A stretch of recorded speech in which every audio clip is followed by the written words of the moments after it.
தூயமல்லி அரிசியில் செஞ்ச மஷ்ரூம் பிரியாணி எப்படி செய்யலாம் பார்க்கலாமா? வாங்க வீடியோ போகலாம். நம்ம காளான் பிரியாணி தான் செய்ய போகிறோம். ரொம்ப சிம்பிளாக செய்ய போகிறேன். அதுக்கு தேவையான பொருட்களை பார்த்துக்கலாம். காளான் வந்து வாஷ் பண்ணி கட்டி வச்சிருக்கேன். இஞ்சி, பூண்டு, கிராம்பு, பட்டை, கொத்தமல்லி இலை எல்லாத்தையும் இடிச்சு வச்சிருக்கேன். 2-3 மீடியம் சைஸ் கட் பண்ணி வச்சிருக்கேன் தக்காளியை. அதே மாதிரி மீடியம் சைஸ் தக்காளி ஒரு 3 ஆனியன் வந்து ஒரு 3-4 ஆனியன், காரத்தை தகுந்த பச்சை மிளகா, அதுக்கப்புறம் வந்து கொஞ்சம் கிரீன் பீஸ் வச்சிருக்கேன். வாங்க எப்படி செய்யலாம் பார்க்கலாம். இப்போ ஸ்டவ் ஆன் பண்ணிட்டு ஆயிலை போட்டு நல்லா சூட் பண்ணி வச்சு ஒரு பாத்திரத்தில் இப்போ இதுக்கு தேவையான பொருட்களை சேர்த்துட்டு நல்லா ஃப்ரை பண்ணி எடுத்துக்கலாம். ஃபஸ்ட்டு வந்து ஆனியன் சேர்த்துக்க போகிறேன். ஆனியன் வந்து நல்லா கோல்டன் ப்ரௌனாக வர வரைக்கும் நல்லா ஃப்ரை பண்ணிக்கோங்க. ஆனியன் பச்சை மிளகா எல்லாம் போட்டு நல்லா வதக்கிக்கலாம். இப்போ ஆனியன் வதங்கிறதுக்கு கொஞ்சம் சால்ட் சேர்த்துக்கலாம். அப்புறம் சீக்கிரமாக வதங்கும். இப்போ வந்து கொத்தமல்லி புதினா ரெண்டையும் சேர்த்துக்கலாம். கட் பண்ணி சேர்த்துக்கலாம். புதினா ஒரு கைப்பி அளவுக்கு உங்கள் டேஸ்ட் எப்படியும் அந்த அளவுக்கு சேர்த்துக்கோங்க. இது வந்து ரொம்ப சிம்பிள், நான் ரொம்ப டேஸ்டி கூட. எப்போவுமே இஞ்சி பூண்டு மட்டும் போடாமல் அது கூட கிராம்பு, லவங்கம், பட்டை, கொத்தமல்லி எல்லாம் சேர்த்து இடிச்சு மிக்சியில் அரைக்கக்கூடாது. இடிச்சு சேர்த்துட்டிங்கன்னா நல்லா ஃப்ளேவராக நல்லா டேஸ்ட்டாக இருக்கும். இதெல்லாம் நல்லா வதங்கி இருக்கும். இப்போ இந்த அளவுக்கு ஆனியன் நல்லா வதங்கிடுச்சு. இப்போ தேவையான அளவுக்கு இஞ்சி பூண்டு நம்ம இடிச்சு வச்சுக்கணும். ஒரு ஸ்பூன் அளவுக்கு இஞ்சி பூண்டு நல்லா போட்டு பச்சை வாசல் போகிற வரைக்கும் வதக்கிடணும். அந்த ராஸ்மெல்லாம் இருக்கக்கூடாது, அந்த அளவுக்கு நல்லா வதக்கி விட்டுருங்க. இப்போது காரத்துக்கு தேவையான அளவுக்கு சில்லி பவுடர் நான் வந்து ஒரு ஸ்பூன் அளவுக்கு ரெட் சில்லி பவுடர் ஆட் பண்ணியிருக்கேன். உங்களுக்கு காரம் எந்த அளவுக்கு தேவையோ அந்த அளவுக்கு கூட்டவோ குறைச்சிக்கோ உங்கள் டேஸ்ட் தகுந்த மாதிரி நீங்கள் ஆட் பண்ணிக்கோங்க. போட்டு நல்லா வதக்கி விட்டுருங்க. இப்போது நம்ம ஃப்ரெஷ்ஷாக எடுத்து வச்சுருக்கோம் இல்லையா, ஃப்ரெஷ்ஷான பட்டாணியை அதை ஆட் பண்ணிக்கலாம். ஃப்ரோசன் இல்லைங்க, அதே மாதிரி ஊற வச்சதில்லை, ஃப்ரெஷ் பட்டாணியை சேர்த்துக்கலாம். அதோட டேஸ்ட்டே வேறு லெவலில் இருக்கும். அதை சேர்த்துக்கலாம். சேர்த்து நல்லா வதக்கி விடலாம்.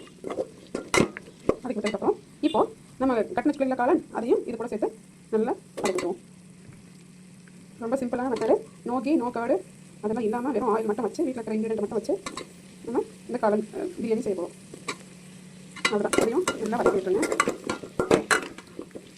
இந்த மாதிரி நல்லா வதங்கினதுக்கப்புறம் பொடியை ரெண்டு பொடியாக வரல தக்காளியை சேர்த்துக்கலாம். தக்காளி சேர்த்துட்டு நல்லா வதக்கி விட்டுருங்க. இப்போவே தண்ணி சேர்க்கக்கூடாது, நல்லா வதங்கி மசிச்சு வரணும். தக்காளி சேர்த்துட்டு நல்லா மசிக்கிற வரைக்கும் வெயிட் பண்ணுவோம். இப்போது தக்காளிக்கு கொஞ்சம் சால்ட்டை சேர்த்தா தான் அது சீக்கிரமாக மசிட்டு வரும். அதனால் தேவையான அளவுக்கு சால்ட்டை சேர்த்துட்டு வேக வைக்குவோம். இது மிக்ஸ் பண்ணி கொஞ்சம் தக்காளி எல்லாம் இது பட்டாணி மஷ்ரூம் எல்லாமே ஓரளவு நல்லா குக் ஆகிடுச்சு. இந்த ஸ்டேஜில் நம்ம பிரியாணிக்கு தகுந்த தண்ணியை சேர்த்துக்கலாம். தண்ணியை சேர்த்துட்டு இது நல்லா கொதிச்சு வரட்டும்.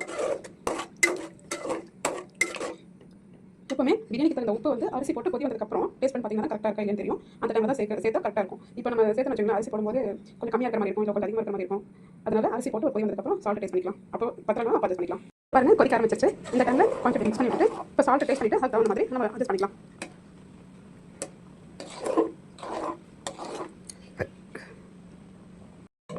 சூப்பரான ஒரு க்யூட்டான பிரியாணி.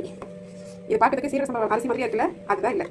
இது வந்து தூயமல்லி அரிசி, பாலிஷ் பண்ணாத தூயமல்லி அரிசியில் செஞ்ச பிரியாணி. ஐயோ வெயிட் பண்ண முடியல. சூப்பராக வந்துருக்கு. அப்படியே சீரக சம்பா மாதிரியே இருக்குது. நல்லா பர்ஃபெக்டாக சூப்பராக குக் ஆகிருக்கு. மஷ்ரூம் பிரியாணி ஹெல்த்தியாக இருக்கும். எந்த மசாலா அதிகமாக இல்லாமல் சில்லி பவுடர் மட்டும் தான் மசாலா, வேறு ஒன்றுமே கிடையாது. ட்ரை பண்ணி பாருங்கள். குழந்தைங்க வந்து யார் வேணால் சாப்பிடலாம். சூப்பராக இருக்கும். தட்டில் போட்டாச்சு. சுட இருக்குது. வாவ், அவ்வளோ டேஸ்டி, அவ்வளோ சூப்பராக இருக்குது. நீங்களும் வீட்டில் ட்ரை பண்ணுங்கள். தூயமல்லி அரிசி மஷ்ரூம் பிரியாணி. தேங்க்யூ.